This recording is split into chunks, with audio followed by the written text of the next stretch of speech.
This is a special edition of Late Night Help. I'm Mark Alyn. We're going to talk about Yoga Gives Back. We're going to be speaking with the founder, and I believe the CEO as well, Kayoko Mitsumatsu. Did I get that halfway close?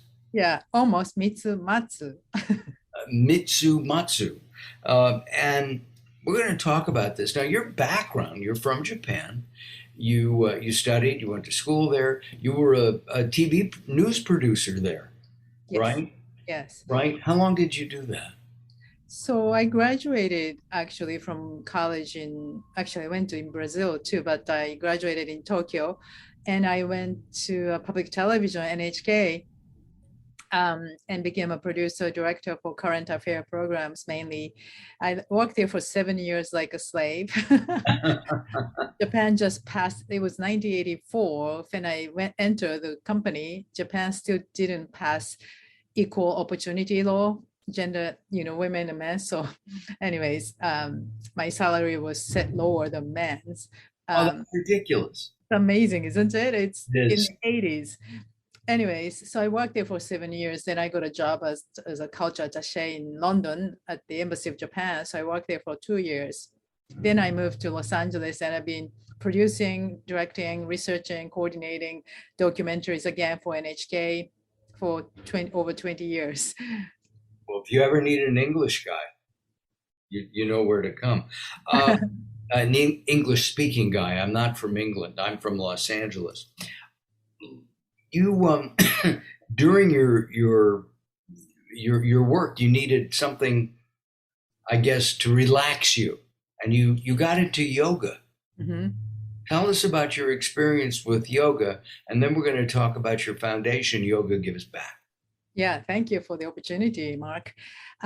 Yeah, so I was making a documentary in 2007, 2006, about 15 years ago, about social entrepreneurship. And Dr. Muhammad Yunus, you probably know, who received Nobel Peace Prize for his revolutionary microfinancing. He received that honor in 2006. So we are doing a documentary about microfinancing and social entrepreneurship.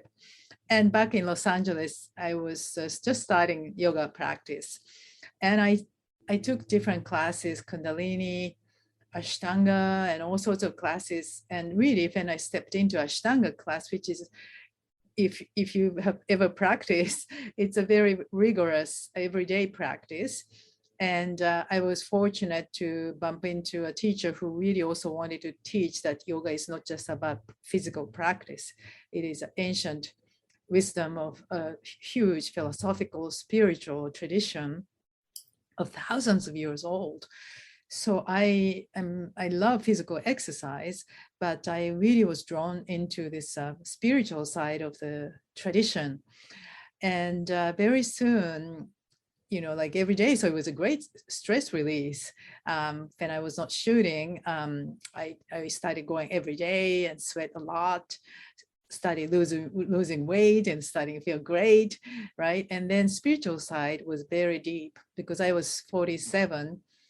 I've done enough documentary producing for like almost 25 years by then.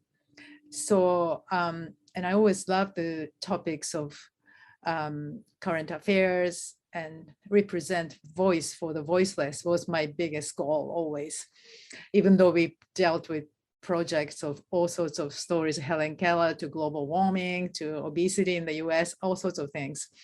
Anyways, I always had this very deep call to represent the voice for the voiceless.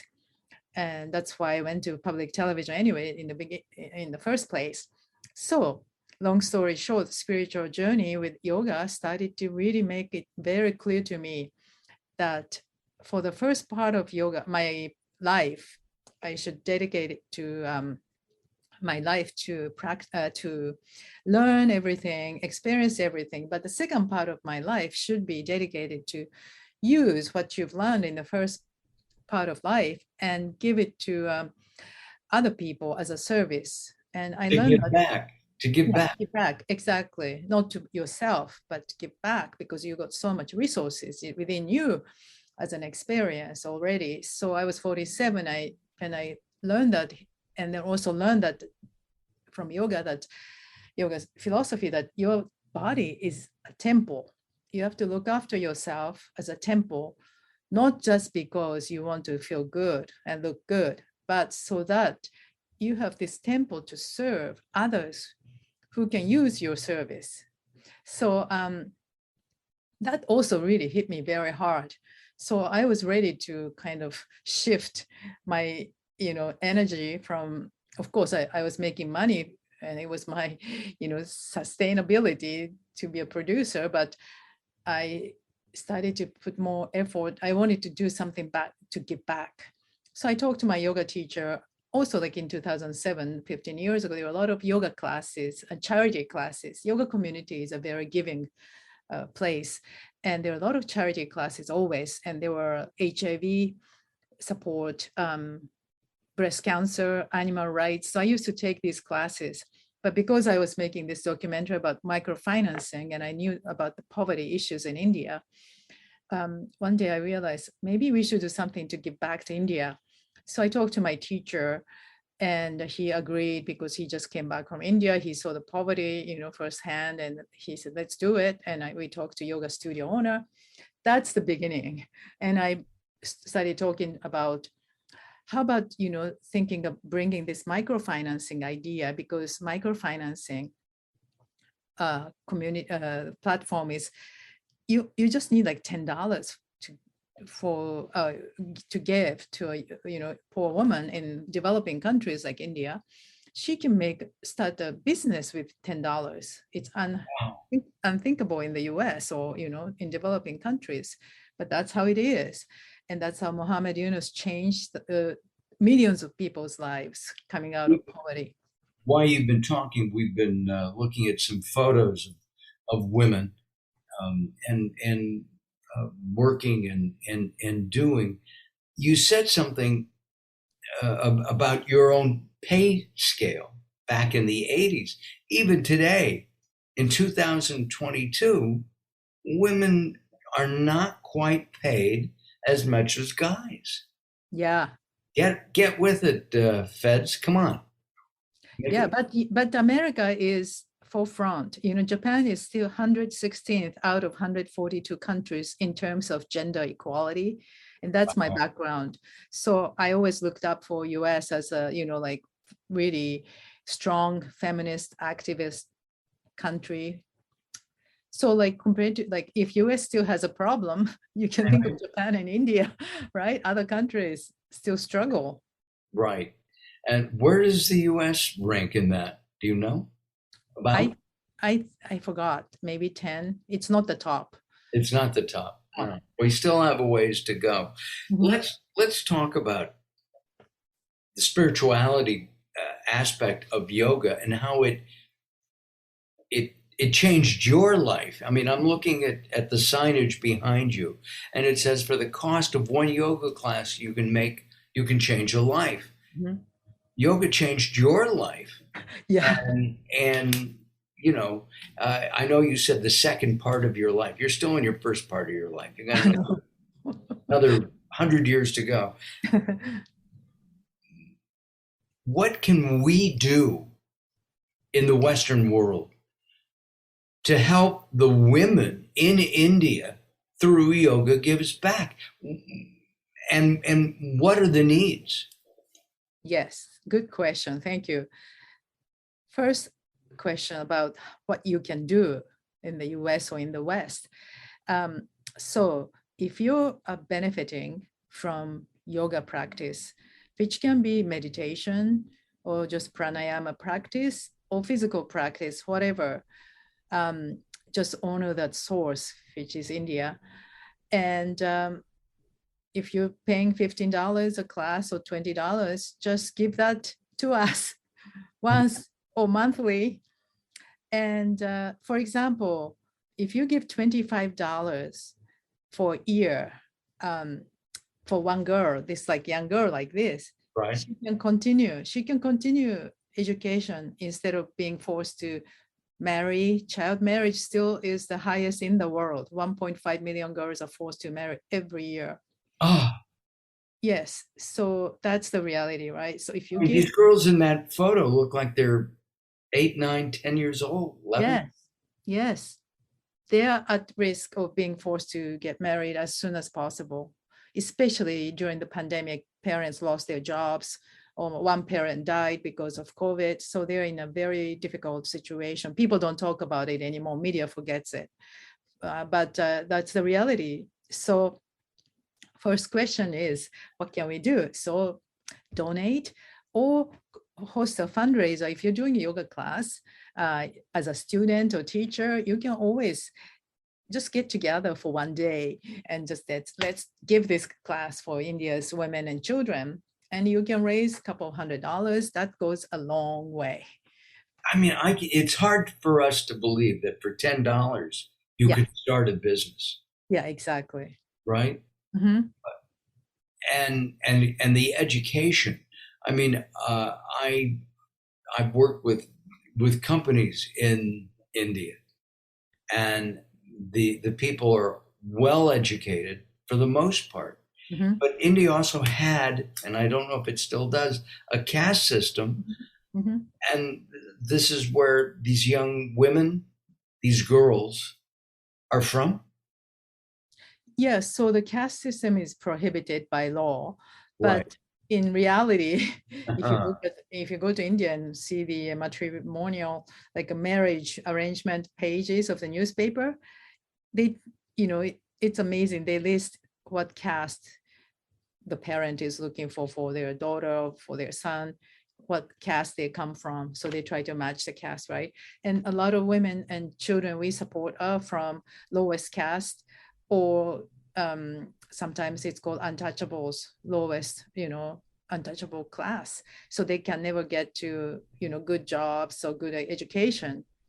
But of course, they have amazing resilience Mhm. and the same drive for life if they only have a chance. There is a documentary, um, Fire for Writing, I think, which was nominated for Oscars this year. It Got talks about journalists from Dalit, this untouchable class. Amazing documentary. it. Breaking out. I mean, saying, having a parent say, you're going to be married, you're 11, 12, 13, 14 years old. I Yeah. have a friend who at 14 um, was told that she was going to get married at 18. She was here in this country, um, to a man who was 30 or 35 years old. The only word that comes to mind is icky. Um, these are the kinds of things that are going on, and Yoga Gives Back helps prevent this. Yes. So, like, for example, in area called West Bengal, the state just south of Bangladesh on the Bengali side.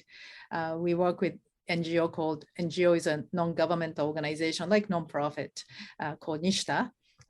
They have been working there for decades to empower women and girls, and we support 400, for example, young girls with 5-year scholarship for higher education so that these girls can achieve college degrees. And we've seen this is changing their culture, their like really culture. This never happened in this community. The girls were forced to marry around the age of 15, and now they're continuing to graduate with bachelor's degree, and they're becoming nurses, they're becoming government officials, they're bringing money and dignity. And when this happens, the entire gender this discrimination, prejudice starts to fall apart because men realize, wow, women have actually capacity to do well and help us, right? So that's the beginning of the change. And so I'm very, very inspired about this program. And also we give microfinancing, also education for these young girls. And we are starting also digital center as well as the PAT project for menstrual equity. So a lot of programs we are running there. And it is very inspiring to see how small money that everybody gives can change so many lives. In 15 years now, we reach out to 2,400 lives. Wow. That's amazing. And I was just thinking, if you were to give up your coffee from Starbucks one Mhm. day a week, that's Yeah. roughly $5. Mhm. One day a week, that's $20 a month. Think of how much help you can make in your life. And I've always found, and correct me if you don't agree or if you do, um, giving is so much more spiritual, if you will, than getting, I right? I totally agree. Everything to me has been an experiment. I didn't have this big vision of creating nonprofit or making huge impact. I just wanted to give back initially because I was so grateful for the practice of yoga and the benefit. But it's true. Once I started going to India and seeing the impact, we are not $1 million organization yet. We hope we want to be there, but what our small donations can do to so many people's lives. And once you meet these children and women and young people, I always come back feeling their power of their eyes. When once you look at their eyes, the gratitude and the hope that they have with us is so strong. I'm always on the plane, flying back to Los Angeles, and think about Saint Francis' words. In giving, you receive, and it's really true. And I really want to share that feeling with everyone who joins our campaign.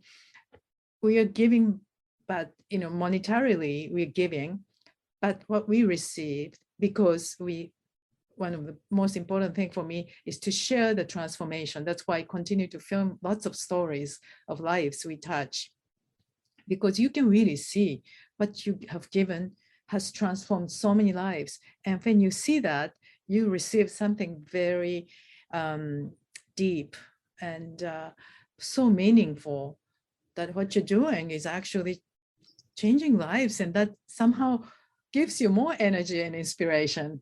Well, it's not only you changing the lives of these girls and these women, but it would seem to me you're changing your own life. I mean, you Yeah, right?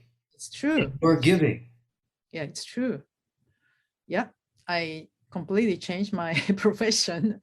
When I started Yoga Gives Back 15 years ago, there was no budget, so I used my income as a producer for the first like 8 years. And then I hit the point that this organization grew so much, I had to pay real attention, and I had to dedicate myself to this organization because there is so much we can do. And it became much more important for me to do this work than producing a documentary.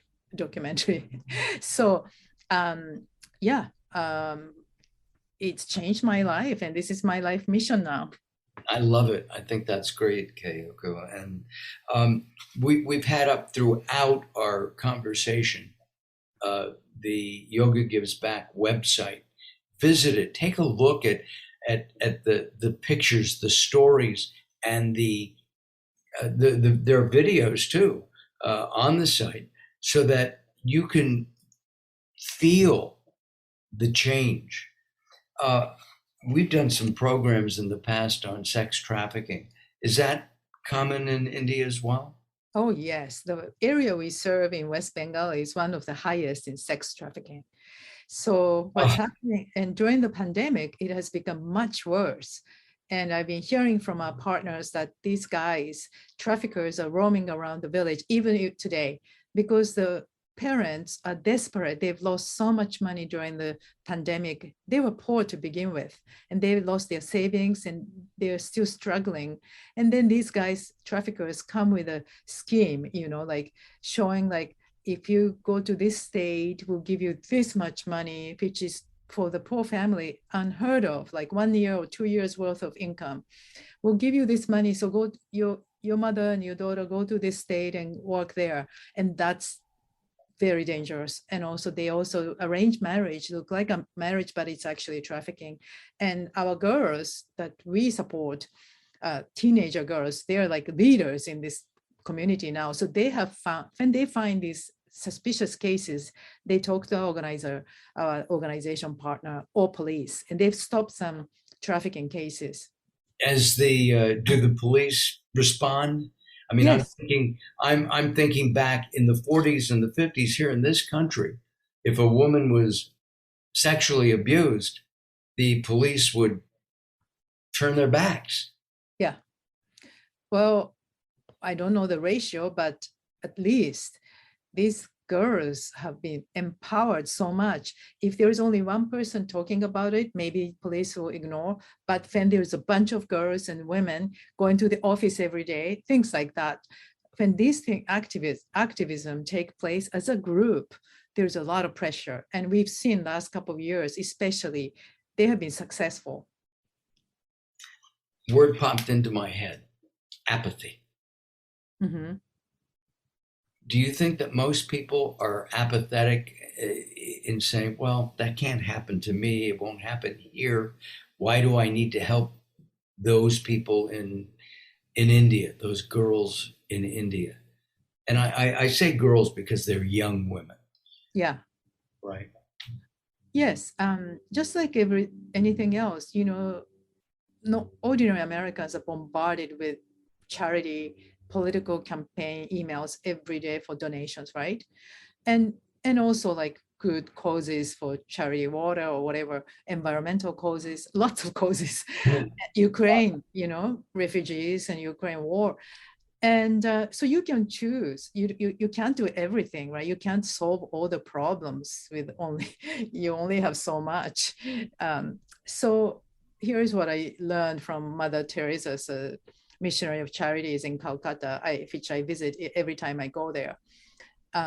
They told me, because I told the sisters there that I always want to come here and volunteer one day in the House of Dying that Mother Teresa started. And the sister who used to work with Mother Teresa told me very clearly, Kayoko, don't worry about it. Don't come here. You've already have your mission. If everybody does their own mission in this world will be a better place. And I was in tears. It's true. I cannot do yoga gives back and also go to Mother Teresa's house, right? I don't have enough time and enough energy. I should just focus on my mission. And I think if everybody finds their mission, his or her mission, and just do something for it, this world will be a better place. Don't underestimate your action and your impact. So I can't bring everybody to our cause, but if you feel grateful for yoga, just But join us. yeah, but it shows that the power of one person, Mhm. you, Exactly. you Look, do. yeah, I'm a good example. I started from nothing. I didn't know anything about this. So I'm still learning about fundraising, which is another total like different business, altogether. But you meet with people with like-minded, values. And I, my one of the bonuses of Yoga Gives Back is I created this humongous community around the world in 30 countries who I've never met most of them. But if I meet, I feel like they're like my brothers and sisters because they come to us with selfless purpose of giving back. And also they feel very strongly that they have been blessed with the practice of yoga. We've been watching some video. We've seen some pictures as Kayoko has been talking with us. What about your own family? I mean, they've got to be really proud. Children, brothers, sisters, family. What do they think? Well, you wish it's a rosy story altogether, right? Of Yes. course, my husband Ken actually, he is one of my heroes. He's been with me since the day one, up and down, and he's the board of directors. And from And Ken's side, Ken has been on Late Night Help, and that's right. he's also cooked. We're going to actually do a special in a few weeks with you. Kayoko is going to cook with me on Mark Alyn Cooks, and we will talk about yoga giving back during that show as well. Thank you. You're Thank. welcome. I don't miss any opportunity. Well, you shouldn't. You Yeah. should. But your family, I mean, Ken, other Yeah. family members, they've got Yes. to be proud of you. Yeah. So Ken's family in America is huge. I've got two stepchildren, five step grandchildren from aging 1 to 24. All right. And they are all so supportive of Yoga Gives Back. But in Japan side, my parents unfortunately have both passed away. My father, until he died, he was very proud, and he came to one of our galas, and he didn't understand what was going on, but he knew something good is happening, so he was proud. But I don't think my brother and my sister-in-law understand why I do this, why I help people in India. Like you talked about apathy. For them, they don't practice yoga, so they don't understand. And I try to make it clear, but it didn't work. So I understand there are some barriers for some people who don't get it. If you never volunteered, if you in your life, you don't understand why you're doing things like this. Well, we here at Late Night Health are very uh, happy to be able to promote yoga gives back. Anything that we can do, uh, in terms of getting the word out, let us know. Will you come back? Will we do this again in a few months? And Oh yes, I'll do anytime, of course. okay, good. Well, we will have this up very soon. Let me rephrase that. Edit, Mark. As you grow, we'd like to grow with you, and we'll be one of your media supporters. Again, if you are interested in helping these women in India, the website is there. Look at the photos, read the stories, and take a look at the videos. We've just shown you just a smidgen during our short conversation. Um, uh, Thank you very much for your time. We really appreciate it. Thank you so much, Mark, for having us. Yoga Gives Back and me. Yeah, thank you. You've certainly inspired me. I'm Mark Alyn. This is Late Night Health.